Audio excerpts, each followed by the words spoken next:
தெய்வத்தின் குரல் முதல் பாகம் சமூக விஷயங்கள். எது சுயராஜ்யம்? சுதேசி சுயராஜ்யம் என்று இப்பொழுது எல்லோரும் சொல்கிறார்கள். ஆனால் நடை, உடை, பாவனை எல்லாவற்றிலும் வெள்ளைக்காரன் மாதிரி இருக்க வேண்டும் என்று முயற்சி செய்கிறார்கள். இவைகளெல்லாம் உள்ள மட்டும் நாம் பரதேசிகள்தான். நம் நாடு பராதீனத்தில் உள்ள ராஜ்யம்தான். வாஸ்தவமான சுயராஜ்யம் வர வேண்டுமென்றால் நம்முடைய தேசத்தின் ஆச்சார அனுஷ்டானங்கள் எப்படி இருந்தன என்பதை கவனித்து இப்பொழுது இருப்பதை அப்படி மாற்றினால் நல்லது என்று உணர்ந்து அதற்கு வேண்டிய காரியங்களை செய்வதுதான். நம்முடைய தேசத்து பழைய வழக்கங்கள், தர்மங்கள், ஆத்ம சம்பத்துக்கள் மாறாமல் இருக்க வேண்டும். பிற தேசத்தவர்கள் மாதிரி நாம் இருக்க வேண்டும் என்று நினைப்பது தப்பு. வெளிநாட்டார் சொல்லாமலே நாமே அவர்களுடைய பழக்கங்களுக்கு அடிமையாகிவிட்ட பின் அரசியலில் மட்டும் அடிமைத்தனம் இருந்தென்ன போயென்ன? உண்மையான சுயராஜ்யமானால் நம்முடைய சுதந்திரப்படி நடத்தும் சட்டசபை எனில் நம்முடைய தர்மராஜ்யம் ஆதியில் எப்படி இருந்தது, அதை மீண்டும் கொண்டு வர என்ன செய்ய வேண்டும் என்பதை ஆலோசிக்க வேண்டும். நமக்கென்று ஒரு பண்பாடும் நாகரிகமும் உண்டு.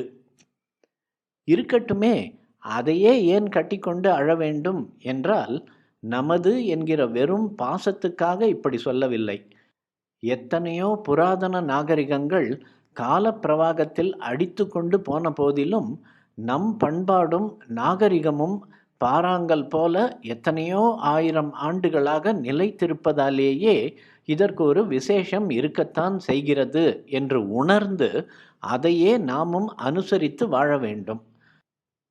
நாமாக இருக்க வேண்டும்.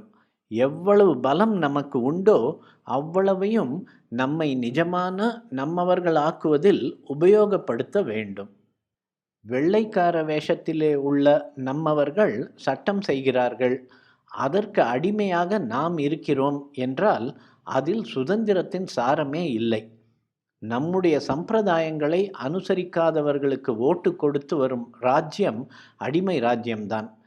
லௌகிக விஷயங்கள் கூட ஆத்ம சம்பந்தமாகவும் தெய்வ சம்பந்தமாகவும் இருந்த முறைதான் நம்முடையது. அதன்படி இருந்தால் உத்கர்ஷத்தை, உயர்வை அடையலாம் என்பதை அறிந்து நமக்கு எந்த மாதிரி சுதந்திரம் உண்டோ அதை அந்த முறையை நிலைநிறுத்துவதிலேயே பயன்படுத்த வேண்டும். தர்மம், தொழில்முறை முதலியவைகளை அறிந்தவர்களையும் அனுஷ்டானம், ஒழுக்கம் உடையவர்களையுமே ராஜ்ய நிர்வாகத்தில் வைத்து பார்க்க வேண்டும். அவர்கள் நம்முடைய சாஸ்திரப்படி தர்ம ராஜ்யத்தை ஸ்தாபித்து இது நன்றாக நடக்கிறது என்று காட்டி மற்ற தேசத்தவர்களும் இதை அனுசரிக்க செய்ய வேண்டும். அப்படி நடத்தி காட்டுவதற்கு நம்முடைய சாஸ்திரங்களை எல்லாம் தெரிந்து கொள்ள வேண்டும். வழிகாட்டும் புஸ்தகங்கள் பல இருக்கின்றன.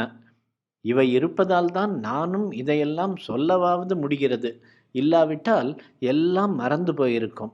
அவைகளை பார்த்து அந்தபடி ஏன் நடத்தக்கூடாது, அந்தபடி பண்ணுகிறவர்களை ஏன் சட்டசபைக்கு அனுப்பக்கூடாது என்று எல்லா ஜனங்களும் ஆலோசித்து பார்க்க வேண்டும்.